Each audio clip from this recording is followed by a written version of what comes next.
प्रिय विद्यार्थियों, आज के वीडियो लेक्चर में हम लोग एक बहुत ही महत्वपूर्ण टॉपिक का अध्ययन करेंगे जिसे मेटल कार्बोनिल के नाम से हम लोग जानते हैं। देखिए, यह एक ऑर्गेनोमेटालिक कंपाउंड है और ऑर्गेनोमेटालिक कंपाउंड क्या है आपको पहले ही बताया जा चुका है कि वैसा यौगिक जिसमें कम से कम एक कार्बन और मेटल के बीच या कार्बन और मेटल वाइड के बीच बंधन पाया जाता है उसे ऑर्गेनोमेटालिक कंपाउंड कहते हैं। तो पहला बात ये जानिएगा कि यह ऑर्गेनोमेटालिक कंपाउंड है, अर्थात इसमें कार्बन और मेटल बॉन्ड पाया जाएगा। तो पहला बात ये दिमाग में याद रखिएगा, क्या है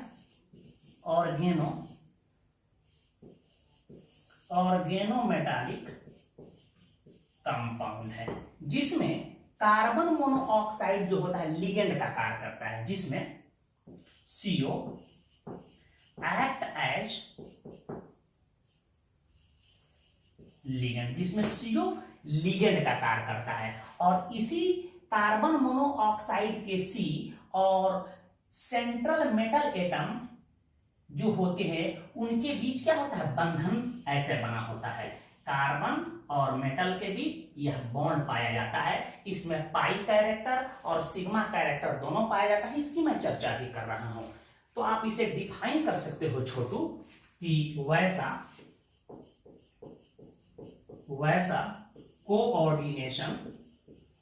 कोऑर्डिनेशन कंपाउंड, या कंपाउंड का शॉर्ट फॉर्म COMP लिख रहा हूं, या ऑर्गेनोमेटालिक कंपाउंड जिसमें CO का मतलब कार्बन मोनोऑक्साइड, CO लिगेंड का कार्य करता है, उसे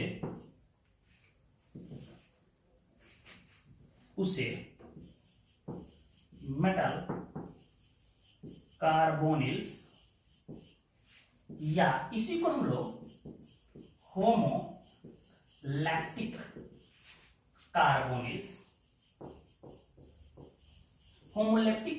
इसलिए कहते हैं कि इसमें केवल CO लिगेंड के तौर पर रहता है, CO के अलावा कोई और चीज नहीं रहता है। होमोलैक्टिक कार्बोनिल्स कहा जाता है। एग्जाम्पल के तौर पे छोटू मैं दे दूं, बहुत ही फेमस, इसका नाम आप जानते हैं टेट्रा कार्बोनिल निकेल 0। इसी के तरह एक और कार्बोनिल लोहा का मैं बना रहा हूं, FeCO का होल 5, पेंटा कार्बोनिल आयरन 0। इसी प्रकार VCO का होल 6, CrCO का होल 6, MoCO का होल 6। ठीक है, ध्यान दीजिएगा। इसी प्रकार WCO का होल 6 हो सकता है। आपके दिमाग में एक प्रश्न आता होगा कि यहाँ 4 ही कार्बोनिल क्यों लिए हैं, यहाँ 5 ही कार्बोनिल क्यों लिए हैं, यहाँ 6 ही कार्बोनिल क्यों लिए हैं। इससे भी प्रश्न पूछे जाते हैं। इसको भी हम आपको बताएंगे क्यों यहाँ 5 ही होगा, क्यों 7 नहीं हो गया। इससे भी क्वेश्चंस पूछे जाते हैं, उसको भी क्लियर करेंगे। देखिए, वैसा कार्बोनिल जिसमें केवल एक ही मेटल एटम दिखाई दे, एक ही सेंट्रल एटम दिखाई देता है, उसको हम लोग कहते हैं छोटू मोनोन्यूक्लियर कार्बोनिल्स। यह सब मोनोन्यूक्लियर कार्बोनिल्स है जिसमें एक ही हमारा मेटल एटम दिखाई दे। क्लियर है। कुछ और भी हम कार्बोनिल्स ले लेते हैं, ध्यान दीजिए। Mn2CO का होल 10, इसको ऐसे भी लिखा जा सकता है छोटू, ध्यान दीजिएगा। CO का whole 5 Mn, single bond Mn, CO का होल 5। देखिए, जब इसमें दो सेंट्रल एटम दिखाई दे, देख रहे हैं कि यहां मैग्नीज जो है 2 दिखाई दे रहा है, तो इसको हम लोग कहेंगे पॉलीन्यूक्लियर मेटल कार्बोनिल। यहां देख रहे हैं कि 2 यहां मेटल एटम है। ठीक है, जो ही एक से अधिक आ जाए उसको हम लोग पॉलीन्यूक्लियर के श्रेणी में रख देंगे। अर्थात देख रहे हैं कि यहाँ एक मेटल एटम है, एक मेटल एटम है, एक मेटल एटम है, तो इसको कहेंगे हम लोग मोनोन्यूक्लियर। 2 रहता तो इसको डाई न्यूक्लियर, 3 रहता तो ट्राई न्यूक्लियर। जहां एक से अधिक मेटल दिखाई देता है उसको पॉलीन्यूक्लियर के कैटेगरी में हम लोग रख देते हैं। और भी हम कुछ मेटल कार्बोनिल्स ले लेते हैं, ध्यान दीजिएगा छोटू। मैं कहूं CO,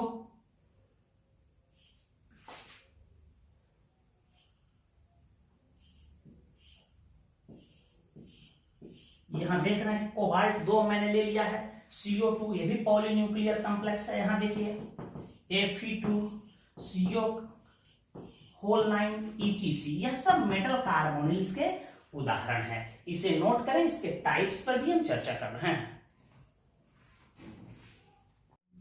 देखिए मेटल कार्बोनिल्स को मुख्यतः हम लोग 2 वर्गों में विभाजित करते हैं, ध्यान दीजिएगा। पहला को कहते हैं हम लोग मोनोन्यूक्लियर कार्बोनिल्स। इसका मतलब है कि प्रति अणु एक ही मेटल एटम उसमें हो तो उसको हम लोग कहेंगे मोनोन्यूक्लियर कार्बोनिल्स। कभी कभी पहचानने के लिए देता है, देखना है कि उसके फॉर्मूला में एक ही मेटल एटम दिखाई देना चाहिए। एग्जाम्पल के तौर पे मैं कह दूं NiCO का होल 4। देख रहे हैं कि इस एक मॉलिक्यूल जो है, यह मेटल कार्बोनिल जो एक मॉलिक्यूल है, इसमें एक ही निकेल एटम दिखाई दे रहा है, तो कह सकते हैं सर यह मोनोन्यूक्लियर कार्बोनिल्स है। इसके अलावा मैं दे सकता हूं FeCO का होल 5, ये भी क्या है, मोनोन्यूक्लियर कार्बोनिल्स है। पहचान लीजिएगा, इसमें एक ही मेटल एटम दिखाई देना चाहिए। देखिए पॉलीन्यूक्लियर कार्बोनिल्स क्या है, प्रति अणु 2 या 2 से अधिक मेटल एटम होता है उसको हम लोग पॉलीन्यूक्लियर कार्बोनिल्स कहेंगे। यदि दोनों मेटल एटम सेम हो, ध्यान दीजिएगा, दोनों मेटल एटम सेम हो तो वे होमोन्यूक्लियर कहलाएंगे, ठीक है। और दोनों मेटल एटम भिन्न भिन्न हो तो उसको हम लोग कहेंगे हेट्रोन्यूक्लियर। दोनों मेटल एटम भिन्न भिन्न भी हो सकते हैं। एग्जाम्पल के तौर पे यहां देखिए आप छोटू, मैं कहूं Mn2CO का होल 10, इसका नाम आप लिख सकते हैं, वही लिखेंगे डेटा कार्बोनिल डाइमैग्नीज 0। नाम भी लिखना सिखा रहे हैं, डेटा कार्बोनिल डाइमैग्नीज 0। अब मॉडर्न तरीका में ऑक्सीडेशन स्टेट शून्य आता है तो उसे लिखा नहीं जाता है। देख रहे हैं कि यहाँ दोनों मेटल एटम सेम है तो यह होमोन्यूक्लियर होंगे। इसके अलावा मैं कहूंगी CO2CO का होल 8, यहां भी आप देख रहे हैं कि यहां दोनों कोबाल्ट एटम सेम है, यह पॉलीन्यूक्लियर है, पॉलीन्यूक्लियर में होमोन्यूक्लियर होगा। इसके अलावा मैं एग्जांपल और एक दे दूं Fe2CO का होल 9, देख रहे हैं कि यह पॉलीन्यूक्लियर कॉम्प्लेक्स है और दोनों मेटल एटम सेम है तो यह होमोन्यूक्लियर। होमोन्यूक्लियर का मतलब कि दोनों मेटल एटम सेम है। कुछ और हम एग्जांपल ले लेते हैं, ध्यान दीजिएगा। जैसे मैं कहूं कि MnCO का होल 9, यहां आप देख रहे हैं ये पॉलीन्यूक्लियर जरूर कार्बोनिल्स है, लेकिन यहां मेटल एटम मैग्नीज भी है, कोबाल्ट भी है, तो इसको हम लोग कहेंगे हेट्रोन्यूक्लियर। क्या कहेंगे, हेट्रोन्यूक्लियर। तो पॉलीन्यूक्लियर कार्बोनिल्स होमोन्यूक्लियर भी हो सकते हैं, हेट्रोन्यूक्लियर भी हो सकते हैं। उतना डिटेल नहीं आपको जानना है, केवल आपको पहचानना आना चाहिए कि मोनोन्यूक्लियर कौन है और पॉलीन्यूक्लियर कौन है। अब आते हैं हम लोग इसके स्ट्रक्चर पर विचार करते हैं। कभी कभी Mn2CO का होल 10, CO2CO का होल 8 की संरचना से प्रश्न पूछे जा सकते हैं, तो उसकी संरचना ड्रॉ करके बता रहे हैं, इसे नोट करें। तो कुछ हम लोग मेटल कार्बोनिल्स के स्ट्रक्चर को देखेंगे। देखिए इसका कोई नाम पूछे तो इसका नाम तो सब लोग सीख चुके हैं, नाम क्या होगा, इसका नाम होगा टेट्रा कार्बोनिल निकेल 0, निकेल और ऑक्सीडेशन स्टेट शून्य है तो लिख देंगे टेट्रा कार्बोनिल निकेल 0। और आप लोगों को बताया जा चुका है कि यहाँ कोऑर्डिनेशन नंबर 4 है, स्ट्रॉन्ग लिगेंड CO होने के बावजूद निकेल की हाइब्रिडाइजेशन क्या होती है, एक्सपेरिमेंटली प्रूफ है कि इसका हाइब्रिडाइजेशन क्या होता है, याद रखिएगा sp3 होता है। sp3 होता है तो ज्योमेट्री आपको पता है कैसा होगा, टेट्राहेड्रल होगा। बनाएंगे कैसे, सेंट्रल एटम निकेल को ले लेंगे यहाँ, और यहाँ देखिए यहाँ एक कार्बोनिल को ले लेंगे, यहाँ एक कार्बोनिल को ले लेंगे, यहाँ एक कार्बोनिल को ले लेंगे, यहाँ एक कार्बोनिल को ले लेंगे। देखिए इस तरह के इसकी ज्योमेट्री पाई जाती है NiCO के होल 4। देखिए FeCO का होल 5, यह स्ट्रॉन्ग लिगेंड है, कोऑर्डिनेशन संख्या 5 है तो इनर डी ऑर्बिटल हाइब्रिडाइजेशन में भाग लेगा। कोई पूछे कि यहाँ बताओ Fe का हाइब्रिडाइजेशन क्या होगा, DsP3 होगा, याद रखिएगा। इसका नाम कोई पूछे तो पेंटा कार्बोनिल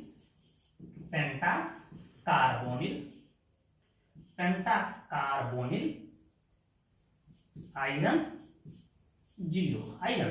0। इसका ज्योमेट्री कैसा होगा आपको पता है, जब हाइब्रिडाइजेशन DsP3 होता है तो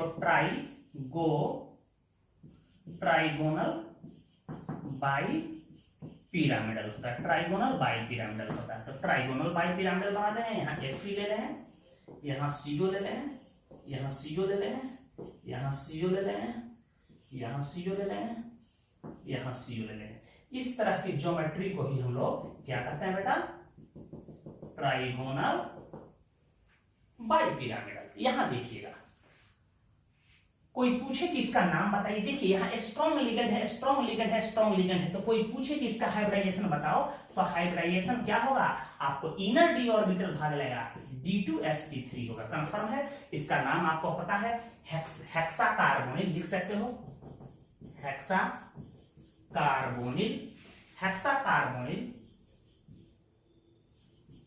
क्रोमियम 0। इसका भी नाम हो सकता है hexa carbonyl vanadium 0, hexa carbonyl tungsten 0, और सब में सेंट्रल एटम का हाइब्रिडाइजेशन D2sp3 होगा, क्योंकि ये स्ट्रॉन्ग लिगेंड है और कोऑर्डिनेशन संख्या 6 है। तो इसकी ज्योमेट्री क्या होगा आपको पता है, octahedral.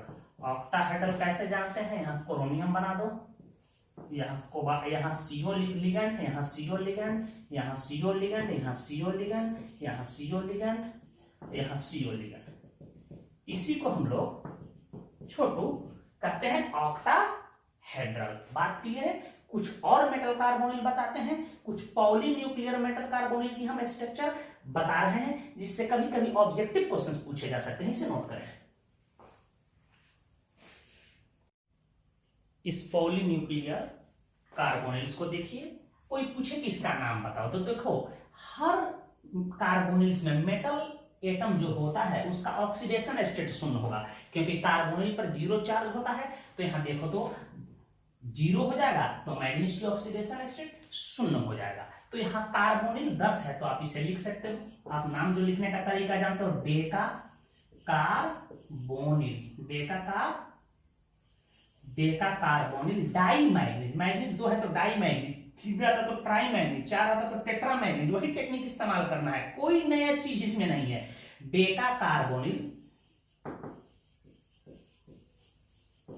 Die manganese, oxidation state शून्य। देखिए इस फॉर्म में दिया हो तो इसको लिखने का तरीका देखिए, इसका हम लोग नाम लिखेंगे पेंटा कार्बोनिल मैग्नीज, इसका ऑक्सीडेशन स्टेट शून्य। ये भी है पेंटा कार्बोनिल मैग्नीज, ऑक्सीडेशन स्टेट शून्य। तो आप इसको 20 लगा दो और लिख दो पेंटा कार्बोनिल मैग्नीज, मैग्नीज और ऑक्सीडेशन स्टेट शून्य होता है।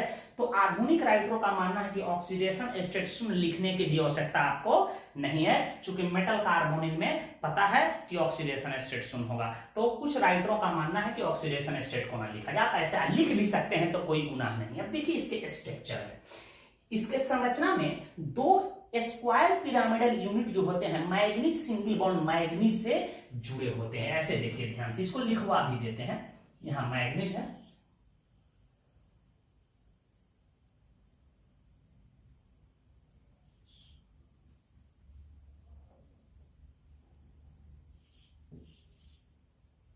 सीओ है, सीओ है, सीओ है, यहाँ Mn है, यहाँ CO है, यहाँ CO है, यहाँ CO है, यहाँ देखो CO, CO, यहाँ CO, यहाँ CO। देख रहे हो, ये स्क्वायर पिरामिडल यूनिट जो है सिंगल बॉन्ड मैग्नीज सिंगल से जुड़ा होता है, याद रखिएगा। तो 2 स्क्वायर पिरामिडल यूनिट, इसका मतलब MnCO5, MnCO5 या मैग्नीज सिंगल बॉन्ड मैग्नीज से जुड़े होते हैं। तो इसकी कोई ज्योमेट्री आपसे पूछ दे तो आप कहिएगा इसका ज्योमेट्री होगा बाई स्क्वायर पिरामिडल। क्या लिख सकते हैं बेटा इसका नाम, बाई स्क्वायर पिरामिडल। ठीक है। अब देखिए यहां इसका नाम कोई पूछे आपसे तो ऑक्टा कार्बोनिल डाइकोबाल्ट 0, या आप इसको लिखना चाहते हो तो 20 लगा दो पहले ही, 20 बिग ब्रैकेट इस्तेमाल कर दो। Tetra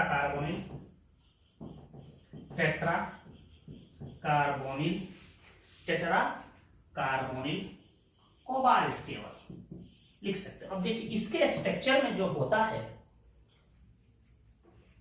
cobalt single bond cobalt से दो कार्बन मोनोऑक्साइड ब्रिज के रूप में जुड़े होते हैं, ऐसे ध्यान दीजिएगा।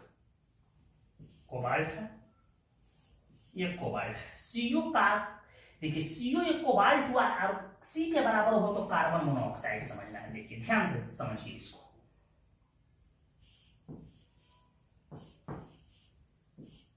सीओ है, सीओ है, सीओ है, सीओ है, सीओ है, सीओ है, और छोटू ये ब्रिज के रूप में ऐसे जुड़े होते हैं, याद रखिएगा।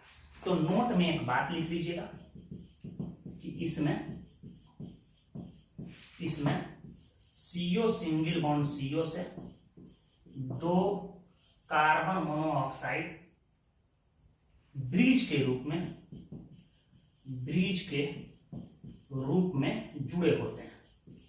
जुड़े होते हैं, याद रखिएगा। इसमें भी एक बात याद रखिएगा,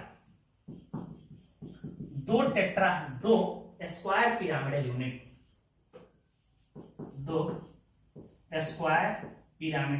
यूनिट लिख देते हैं। स्क्वायर पिरामिडल यूनिट कौन हो जाएगा?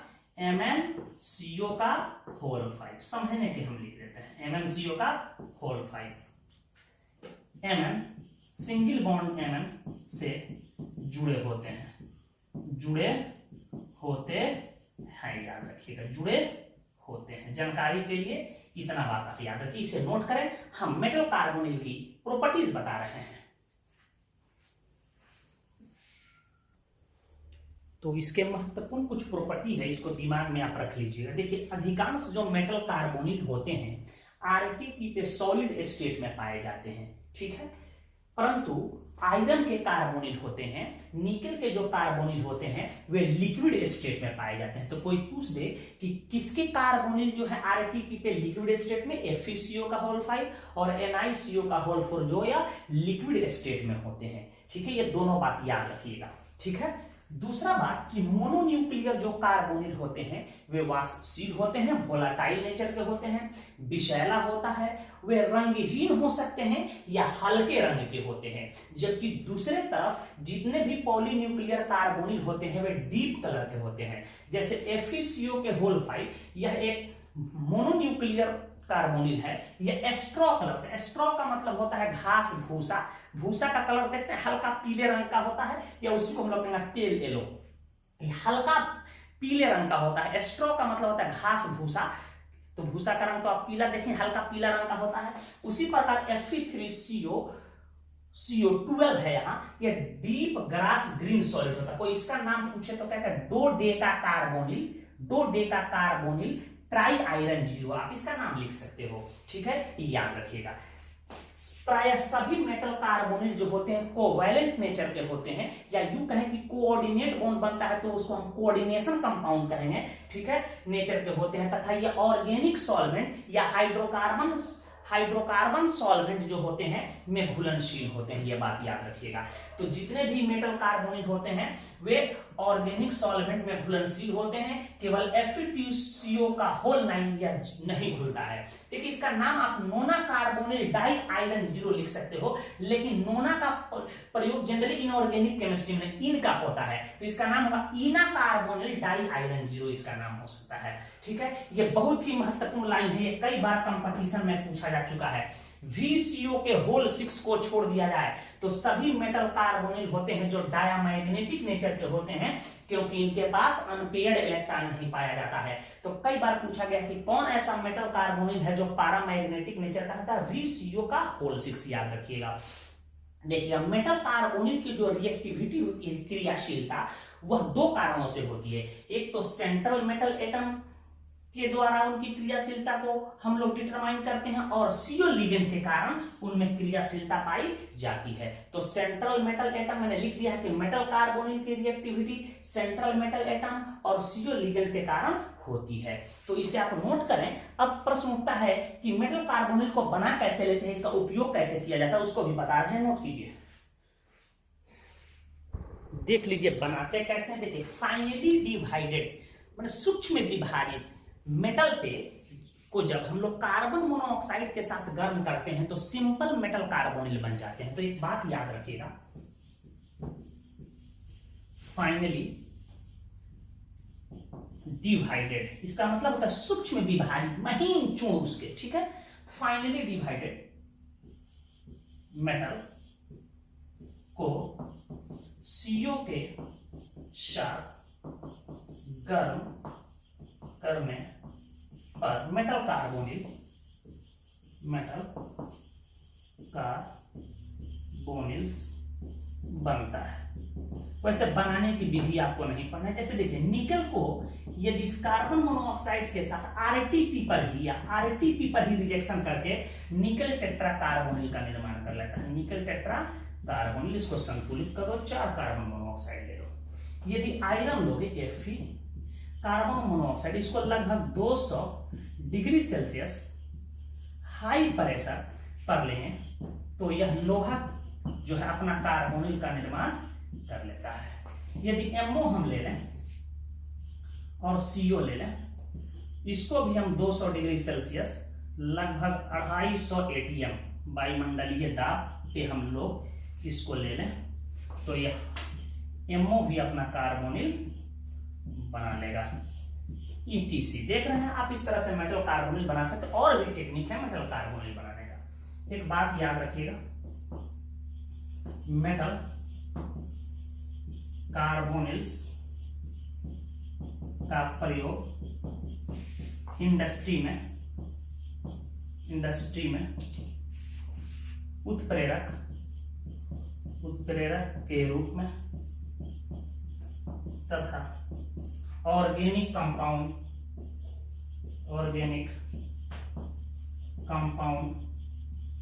के SYNTHE सिंथेसिस में किया जाता है। अब हम लोग मेटल कार्बोनिल के बॉन्डिंग्स को समझेंगे, उसमें सिनर्जिक इफेक्ट क्या होता है उसको जानेंगे। इसे नोट करें। तो मेटल कार्बोनिल के बॉन्डिंग को हम लोग समझ लें, जो बड़ा ही महत्वपूर्ण होता है। याद रखिएगा कि मेटल कार्बोनिल में जो बॉन्डिंग बनता है उसमें सिग्मा और पाई दोनों कैरेक्टर पाया जाता है। सिग्मा बॉन्ड भी बनता है और पाई बॉन्ड भी बनता है। तो पहले इसे समझने देखिए। सेंट्रल मेटल एटम जो होता है, डी ब्लॉक का कोई भी तत्व हो सकता है, उसके पास जो डी ऑर्बिटल होते हैं वह 2 प्रकार के होते हैं। एक वैकेंट डी ऑर्बिटल हो सकता है और एक है भरा हुआ डी ऑर्बिटल हो सकता है। क्लियर है। और कार्बन मोनोऑक्साइड जो लिगेंड है उसके पास भी 2 प्रकार के ऑर्बिटल होता है। एक होता है हमारा वैकेंट ऑर्बिटल, जिसको हम लोग कहेंगे एंटी बॉन्डिंग मॉलिक्यूलर ऑर्बिटल। इसकी एमओ डायग्राम जब हम लोग केमिकल बॉन्डिंग में पढ़े थे, देखे थे, π*2px π*2py, तो इसके पास π*2px और π*2py 2 anti bonding molecular orbital खाली होते हैं। ठीक है। अब करते क्या है ये खाली ऑर्बिटल? देखिए, कार्बन मोनोऑक्साइड के कार्बन द्वारा लोन पेयर का डोनेशन मेटल एटम के वैकेंट डी ऑर्बिटल में होता है।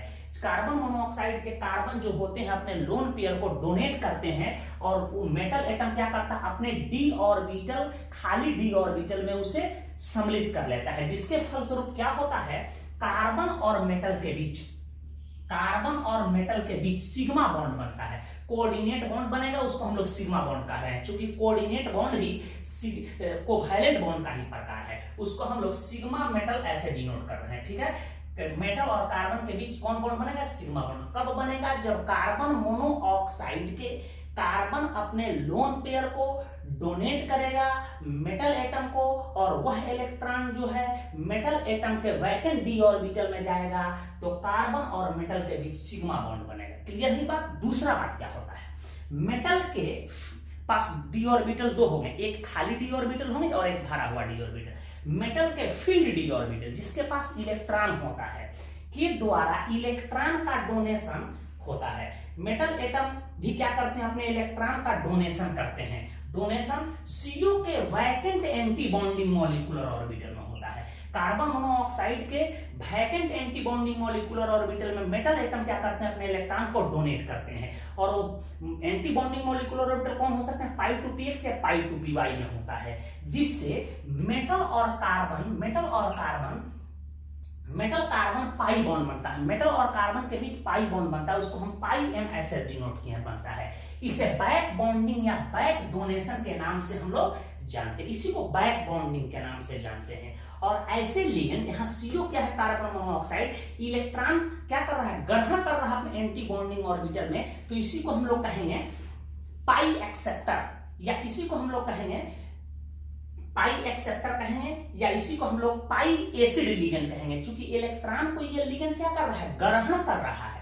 ठीक है। ग्रहण करने के फलस्वरूप क्या हो रहा है, पाई बॉन्ड बन रहा है। जनरली जो लिगेंड होते हैं अपने इलेक्ट्रॉन पेयर को डोनेट करते हैं, लेकिन यहाँ कार्बन मोनोऑक्साइड CO जो है लिगेंड, यह मेटल एटम से इलेक्ट्रॉन को ले रहे हैं, तो ऐसे लिगेंड को हम लोग पाई एक्सेप्टर कहेंगे या पाई एसिड लिगेंड के नाम से जानते हैं। देखिए इसके बीच बॉन्डिंग कैसे बनता है। यहाँ मेटल एटम हम कोई ले लेते हैं, इसका d ऑर्बिटल, ध्यान दीजिएगा,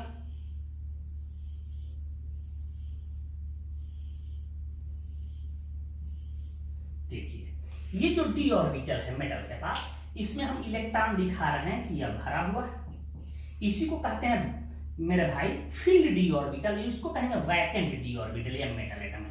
और यहां हम ले रहे हैं कार्बन मोनोऑक्साइड, इसका देखो ध्यान से, अब देखो इस कार्बन मोनोऑक्साइड कि यह हमारा एंटी बॉन्डिंग मॉलिक्यूलर ऑर्बिटल है, और यह हमारा एंटी बॉन्डिंग मॉलिक्यूलर ऑर्बिटल है जो खाली है, या पाई टू px या पाई टू py हो सकते हैं, आप ध्यान दो। अब क्या होता है, यह कार्बन मोनोऑक्साइड के यह कार्बन जो इसके पास ये ऑर्बिटल है, अपने इस इलेक्ट्रॉन को इस मेटल के वैकेंट d ऑर्बिटल को देता है। यह देता है तो इसके बीच ओवरलैपिंग होता है, इस ऑर्बिटल और इस ऑर्बिटल के बीच ओवरलैपिंग होता है। इसी ऑर्बिटल के ओवरलैपिंग को हम लोग डेटिव ओवरलैपिंग कहते हैं, और इसके फलस्वरूप हमारा जो बॉन्ड बनता है उसको सिग्मा बॉन्ड कहेंगे। क्लियर है। और देखो यह मेटल एटम के फील्ड ऑर्बिटल है, ये अपना इलेक्ट्रॉन करते हैं, देते हैं कार्बन मोनोऑक्साइड के एंटी बॉन्डिंग मॉलिक्यूलर ऑर्बिटल में को, ये भी देते हैं एंटी बॉन्डिंग ऑर्बिटल को, तो इसके बीच हमारा पाई बॉन्ड बनता है, इसी को बैक बॉन्डिंग के नाम से हम लोग जानते हैं। देखिए ये सिग्मा बॉन्ड बन रहा है, यह सिग्मा बॉन्ड इस पाई बॉन्ड की शक्ति को वृद्धि करता है, और यह पाई बॉन्ड जो बन रहा है वह सिग्मा बॉन्ड की शक्ति में वृद्धि कर देता है। इसी को हम लोग सिनर्जिक इफेक्ट के नाम से जानते हैं, याद रखिएगा। किस इफेक्ट से, इसी को सिनर्जिक इफेक्ट के नाम से हम लोग जानते हैं, और इसी इफेक्ट के कारण याद रखिएगा मेटल एटम और कार्बोनिल जो कार्बन मोनोऑक्साइड लिगेंड है उसके बीच मजबूत बंधन बनता है, याद रखिएगा। तो आप इसे समझ चुके होंगे, तो मैंने नीचे लिख दिया है कि सिग्मा बॉन्ड के निर्माण द्वारा पाई बॉन्ड की शक्ति बढ़ती है। जब ही ये सिग्मा बॉन्ड बनेगा ये पाई बॉन्ड की शक्ति बढ़ेगी, तथा पाई बॉन्ड के निर्माण के द्वारा सिग्मा बॉन्ड के शक्ति में वृद्धि होता है, जिसे सिनर्जिक इफेक्ट कहा जाता है। इसी प्रभाव के कारण मेटल कार्बोनिल में CO एवं मेटल के बीच पर्पल बॉन्ड उपस्थित रहता है, मजबूत बॉन्ड उपस्थित रहता है। ठीक है। दूसरी महत्वपूर्ण चीज, यहाँ CO लिगेंड को हम लोग पाई एक्सेप्टर कहेंगे या पाई एसिड लिगेंड कहेंगे। अब आपके दिमाग में आता है सर कहीं डिफिनीशन है कि पाई एसिड लिगेंड क्या है, किसे कहेंगे, उसको भी लिखवा देते हैं। पहले इसे नोट कर लीजिए, इतना पाठ हम लिखे हैं आपको समझने के लिए। क्लियर है, नोट करें इसे। देखिए पाई एसिड लिगेंड कई बार बोर्ड एग्जाम में पूछे जा चुके हैं, CBSE बोर्ड में भी किया। देखिए कुछ ऐसे लिगेंड्स होते हैं जिसके एंटी बॉन्डिंग मॉलिक्यूलर ऑर्बिटल या बॉन्डिंग मॉलिक्यूलर ऑर्बिटल वैकेंट होता है, और वो क्या करते हैं, मेटल एटम से इलेक्ट्रॉन पेयर को ग्रहण कर लेते हैं और बैक बॉन्डिंग का निर्माण करते हैं, तब पाई बॉन्ड का फॉर्मेशन करने लगते हैं। ऐसे ही लिगेंड को हम लोग पाई एसिड लिगेंड कहते हैं। और ये बिहेव क्यों एसिड की तरह कर रहा है, क्योंकि यह मेटल एटम से इलेक्ट्रॉन पेयर को ग्रहण कर रहा है। तो लिख दिए हैं कि लिगेंड्स जैसे CO, तीन ही लिगेंड्स हैं मोस्टली, लिगेंड्स जैसे CO, Cl तथा NO+ के इम्पटी का मतलब होता है खाली, देखिए स्टार वाले को हम लोग कहते हैं एंटी बॉन्डिंग, विदाउट स्टार को कहते हैं बॉन्डिंग ऑर्बिटल। आपको केमिकल बॉन्डिंग 11th में पढ़ाया गया होगा। मैं तो निश्चित रूप से एमो डायग्राम पढ़ाया हूं और बॉन्ड ऑर्डर निकलवाया हूं, एमो डायग्राम बनवा के दिखाया हूं कि एमो डायग्राम बनता कैसे है, ठीक है। तो COCN NO प्लस के इम्पटी पाई या pi star orbital metal atom से इलेक्ट्रॉन प्राप्त करने की प्रवृत्ति होती है, जिसे हम लोग पाई एक्सेप्टर या पाई एसिड लिगेंड के नाम से जानते हैं, याद रखिएगा। तो छोटा छोटा कुछ ऑब्जेक्टिव है, निम्न में से पाई एसिड लिगेंड है तो तीनों में से कोई होगा, लगा देंगे। FeCO के होल 5 का करेक्ट स्ट्रक्चर है आपको बताना। देखिए इसमें FeCO का होल 5 में जब Fe का हाइब्रिडाइजेशन हो जाएगा DsP3, तो जाहिर सी बात है कि इसकी ज्योमेट्री ट्राइगोनल पिरामिडल होगी ना कि स्क्वायर पिरामिडल। कुछ और ऑब्जेक्टिव दे रहे हैं तो इसका करेक्ट उत्तर ए होगा, ठीक है। इसका करेक्ट उत्तर देखा NH3 तो होगा ही नहीं, CO निश्चित रूप से होगा, बैक बॉन्डिंग का फॉर्मेशन करता है। चाहते देगा निम्न में से कौन लिगेंड बैक बॉन्डिंग बनाता है, तो पाई एसिड लिगेंड होंगे वही बैक बॉन्डिंग बनाता है, उल्टा बॉन्डिंग, ठीक है। होता क्या है कि लिगेंड अपने इलेक्ट्रॉन पेयर को डोनेट करते हैं मेटल एटम को, जबकि इसमें हो रहा है कि मेटल एटम से ही ग्रहण भी कर रहा है अपने इलेक्ट्रॉन पेयर को, तो इसी को हम लोग बैक बॉन्डिंग के नाम से जानते हैं। तो इसे नोट करें। दो चार और ऑब्जेक्टिव बता रहे हैं टेक्निकल।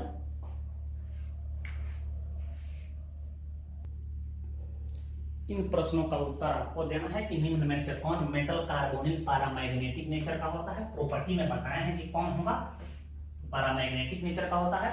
इसका एप्रोप्रिएट ऑप्शन बी होगा। ये सब थ्योरेटिकल क्वेश्चन। देखिए आयरन कार्बोनिल, ये नीट का क्वेश्चन है। FeCO का होल 5 होता है। देखिए अब दिया है mononuclear, trinuclear, dinuclear, tetranuclear. तो अभी बताए हैं आपको टाइप्स ऑफ कार्बोनिल कंपाउंड में कि एक मेटल एक मॉलिक्यूल में दिखाई दे तो मोनो न्यूक्लियर होगा, 2 मेटल एटम दिखाई दे तो डाई न्यूक्लियर होगा, 3 मेटल एटम ट्राई न्यूक्लियर। तो यहाँ Fe कितना है, 1 है, तो यह मोनोन्यूक्लियर होगा। अब देखिए इस तरह थोड़ा सा एक कॉम्प्लेक्स क्वेश्चन है कि कौन मेटल कार्बोनिल एग्जिस्ट नहीं करता है। अभी बताए थे कि कैसे जानेगा कि CO5 होगा कि CO4 होगा कि CO6 होगा कि CO8 होगा कि CO10 होगा। देखिए इसके लिए 18 इलेक्ट्रॉन रूल को हम आपको बता रहे हैं, ध्यान दीजिएगा। इस प्रश्न को हम मिटा रहे हैं, कैसे बनाएंगे इसको, पढ़ाने लगेंगे तो बहुत लंबा होगा, इसको शॉर्ट कर रहे हैं क्योंकि बोर्ड लेवल की ना पढ़ाई करना है आप लोगों को। देखिए इसको 18 इलेक्ट्रॉन रूल, 18 इलेक्ट्रॉन रूल क्या कहता है, ध्यान दीजिएगा। इसको आप लोग अप्लाई करेंगे।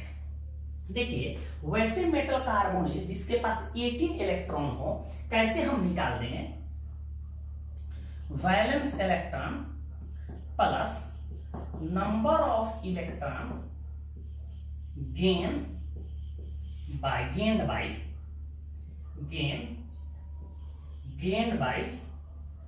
लिगेंड। ये जोड़ने पे यदि 18 आ जाए छोटू, तो समझेंगे कि वह मेटल कार्बोनिल एग्जिस्ट करेगा, वह स्टेबल होगा, ठीक है। इसी को हम लोग 18 इलेक्ट्रॉन रूल के नाम से जानते हैं। तो पहला हम चेक कर लेते हैं ये स्टेबल है कि नहीं, ठीक है। वैसे मेटल कार्बोनिल याद भी होगा तो आप पकड़ सकते हैं। देखिए जांच रहे हैं पहला ए वाले को।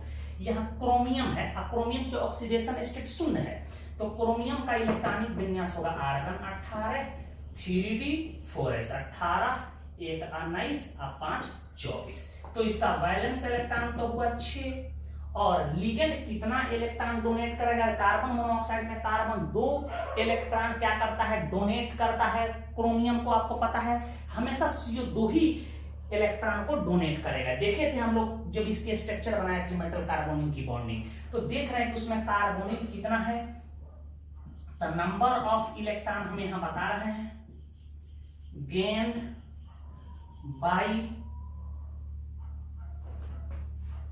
CO कितना होगा, लिगेंड 6 × 2 बराबर 12, 12 6 18, टोटल जोड़ देते हैं हम लोग, 6 + 12 = 18 आ रहा है। अर्थात यह कंपाउंड जो है एग्जिस्ट करेगा।